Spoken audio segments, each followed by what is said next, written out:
ನನ್ನ ನಿರಂತರವಾಗಿ ಒಂದು ರೀತಿ ಅಪರಾಧಿ ಸ್ಥಾನದಲ್ಲಿ ನಿಲ್ಲಿಸುವಂಥ ಪ್ರಯತ್ನ. ಕೋರ್ಟ್ನಲ್ಲಿ ಬೇಕಾದಷ್ಟು ಕೇಸ್ಗಳಿದ್ದಾವೆ, ಹೀಗಾಗಿ ಅವ್ರಿಗೆ ಯಾವುದೇ ಸ್ಥಾನಮಾನಗಳನ್ನು ಕೊಡೋಕ್ಕಾಗೋದಿಲ್ಲ ಅನ್ನೋ ಮಾತನ್ನು ನಾನು ಮುಖ್ಯಮಂತ್ರಿಗಳಾದಾಗಲಿಂದಲೂ ಪ್ರಾರಂಭ ಮಾಡಿದ್ರು. ಕಳೆದ 1 ವರ್ಷದಿಂದ ಸತತವಾಗಿ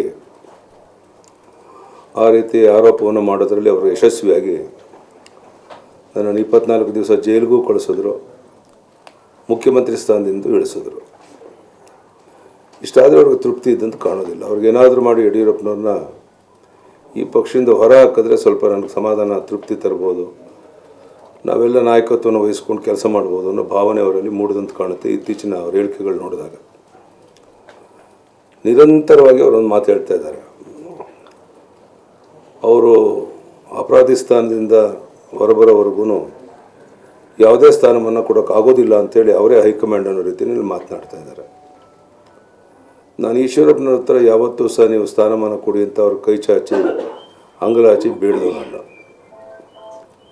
ಸೊ ಅವರು ಸ್ವತಂತ್ರವಾಗಿ ಭಾರತೀಯ ಜನತಾ ಪಾರ್ಟಿಯನ್ನು ಕಟ್ಟೋದಕ್ಕೆ ನಂದೇನೂ ಅಭ್ಯಂತರ ಇಲ್ಲ. ಆದರೆ ವಿನಾಕಾರಣ ನನ್ನ ಬಗ್ಗೆ ಅವಹೇಳನಕರ ಮಾತನ್ನು ದಿನನಿತ್ಯ ಹೇಳುವಂಥದ್ದು ರಾಜ್ಯದ ಅಧ್ಯಕ್ಷರಾಗಿ ಅವ್ರಿಗೆ ಶೋಭೆ ತರುವಂಥದ್ದಲ್ಲ.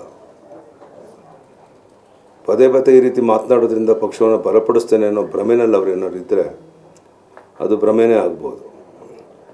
ಸೊ ಅದಕ್ಕೋಸ್ಕರ ಅವ್ರು ಇನ್ನಾದ್ರೂ, ನಾನು ಮೊನ್ನೆ ಶಾಸನ ಸಭೆಯಲ್ಲಿ ಮೌನವಾಗಿ ಕುಂತಿದ್ದೆ, ಒಂದು ಶಬ್ದನ ಮಾತಾಡಲಿಲ್ಲ. ನಾನು ರಾಜಕೀಯ ಕ್ಷೇತ್ರಕ್ಕೆ ಬಂದ ಮೇಲೆ ಮೊದಲನೇ ಬಾರಿಗೆ ಕೊನೆಯ ಚೇರ್ನಲ್ಲಿ ಕುಂತ್ಕೊಂಡು ಸದನದ ಕಾರ್ಯಕಲಾಪವನ್ನು ವೀಕ್ಷಿಸಿದೆ. ನಾನು ಯಾವುದೇ ಸಂದರ್ಭದಲ್ಲಿ ಪ್ರತಿಪಕ್ಷದವರು ಅನೇಕ ಸಂದರ್ಭದಲ್ಲಿ ನನ್ನನ್ನು ಮಧ್ಯಪ್ರವೇಶ ಮಾಡೋ ಪ್ರಯತ್ನ ಮಾಡಿಸಿದ್ರು ಸಹ ನಾನು ಚಕಾರ ಎತ್ತಲಿಲ್ಲ.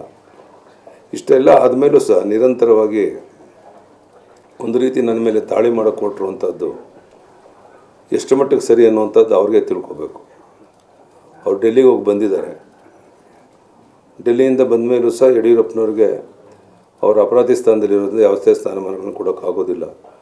ಅದರಿಂದ ಮುಕ್ತರಾದ ಮೇಲೆ ಪರಿಶೀಲನೆ ಮಾಡೋದ್ರ ಬಗ್ಗೆನೂ ಹೈಕಮಾಂಡ್ ಯೋಚನೆ ಮಾಡ್ತಾ ಇಲ್ಲ, ಅದಕ್ಕೂ ಸ್ವಲ್ಪ ಸಮಯ ಹಿಡಿಯುತ್ತೆ. ಈ ರೀತಿ ಅವರೇ ರಾಷ್ಟ್ರೀಯ ಅಧ್ಯಕ್ಷರು ಅನ್ನೋ ರೀತಿಯಲ್ಲಿ ಮಾತನಾಡಿದ್ದಾರೆ. ಸೊ ಅದರಿಂದ ಇನ್ನು ಮುಂದಾದ್ರೂ ವಿನಾಕಾರಣ ಈ ರೀತಿ ಟೀಕೆಗಳನ್ನು ಮಾಡೋದನ್ನು ಪಕ್ಷದ ಹಿತದೃಷ್ಟಿಯಿಂದ ಈಶ್ವರಪ್ಪನವರು ಕೈ ಬಿಡೋದು ಒಳ್ಳೆಯದು ಅಂತ ನಾನು ತಿಳ್ಕೊಂಡಿದ್ದೇನೆ. ನಾನೇ ನಿಮ್ಮ ಪಕ್ಷದ ಅಧ್ಯಕ್ಷ ಸ್ಥಾನ ಬೇಕು ಅಂತ ಕಾತುರದಿಂದ ಕಾಯ್ಕೊಂಡು ಕುಂತಿಲ್ಲ, ಅಥವಾ ಮುಖ್ಯಮಂತ್ರಿ ಸ್ಥಾನ ಬೇಕು ಅಂತ ಯಾರನ್ನೂ ಬೇಡ್ತಾ ಇಲ್ಲ ನಾನು. ಸೊ ಇನ್ನಾದರೂ ನನ್ನ ಬಗ್ಗೆ ಅನಗತ್ಯವಾಗಿ ನನ್ನ ಹೆಸರನ್ನ ಪ್ರಸ್ತಾಪ ಮಾಡೋದನ್ನು ಸನ್ಮಾನ್ಯ ಈಶ್ವರಪ್ಪನವರು ಕೈ ಬಿಡಬೇಕು ಅಂತ ಈ ಸಂದರ್ಭದಲ್ಲಿ ವಿನಂತಿಯನ್ನು ಮಾಡ್ತೇನೆ. ಪಕ್ಷದ ಹಿತದೃಷ್ಟಿಯಿಂದ ಆ ರೀತಿ ಅವ್ರು ನಡ್ಕೊಳ್ಳೋದು ಒಳ್ಳೆಯದು ಅಂತ ನನ್ನ ಭಾವನೆ. ಈ ಬಗ್ಗೆ ನೀವು ಹೈಕಮಾಂಡ್ಗೆ ನಾನು ಯಾವುದೇ ಹೈಕಮಾಂಡ್ ಇಲ್ಲ. ನಾನು ಈ ತಿಂಗಳು 15ನೇ ತಾರೀಕಿನವರೆಗೂ ಬೆಂಗಳೂರು ಬಿಟ್ಟು ರಾಜ್ಯದಲ್ಲಿ ಪ್ರವಾಸ ಬಿಟ್ಟು ಎಲ್ಲೂ ಹೊರಗಡೆ ಹೋಗೋದಿಲ್ಲ. ನಂತರ ನಾನು ಹೈಕಮಾಂಡ್ ಭೇಟಿ ಮಾಡಬೇಕು, ಡೆಲ್ಲಿಗೆ ಹೋಗಬೇಕೋ ಬೇಡವೋ, ಮುಂದೇನು ಮಾಡಬೇಕು ಅನ್ನೋದನ್ನು ನಾನು ಆಮೇಲೆ ತೀರ್ಮಾನ 15 ನಂತರ ಮಾಡ್ತೇನೆ. ಸರಿ, ರಾಜ್ಯದಲ್ಲಿ ಸರ್ಕಾರ ಬರೋಕ್ಕೆ ತಮ್ಮದೇ ಆದ ಒಂದು ವಿಶಿಷ್ಟ ಪಾತ್ರ ಇದೆ. ಮತ್ತೆ ಎಲ್ಲ ಶಾಸಕರು ಕೂಡ ಅದೇ ಹೇಳ್ತಾ ಇದ್ದಾರೆ, ನಾಯಕರು ಈಗ ಅವರು ಕೋರ್ಟಿಂದ ಕೆಲವು ಮುಕ್ತರಾಗಿ ಬರ್ತಾ ಇದ್ದಾರೆ, ಅವ್ರ ಸ್ಥಾನಮಾನ ಬೇಕು ಅಂತ ತಮ್ಮ ಬೆಂಬಲಿಗರು ನಾನೇನು ಯಾವುದೇ ಸ್ಥಾನಮಾನ ಕೇಳ್ತಾ ಇಲ್ಲ. ನಮ್ಮ ಬೆಂಬಲಿಗರು ನಾನು ಕೇಳೋದು ಸ್ವಾಭಾವಿಕವಾಗಿರುವಂಥದ್ದು. ಆದರೆ ನಾನು ಯಾರನ್ನೂ ಯಾವುದೇ ಸ್ಥಾನಮಾನ ಬೇಕು ಅಂತ ಕೇಳಿಲ್ಲ. ಯಾವುದೇ ಸ್ಥಾನಮಾನ ಇಲ್ಲದಿರೋ ನಾನು ಪಕ್ಷದಲ್ಲಿ ಕೆಲಸ ಮಾಡಬಲ್ಲೆ. ಮತ್ತು ಈಶ್ವರಪ್ಪನವ್ರು ನನ್ನನ್ನು ಹೊರ ಹಾಕಬೇಕು ಅನ್ನೋ ಪ್ರಯತ್ನದಲ್ಲಿದ್ದರೆ ಅವ್ರು ಯಶಸ್ವಿ ಆಗೋದಾದರೆ ಖಂಡಿತ ಅವರು ಅದರಿಂದ ಖುಷಿ ತರೋದಾದರೆ ನಂದೇನು ಅಭ್ಯಂತರ.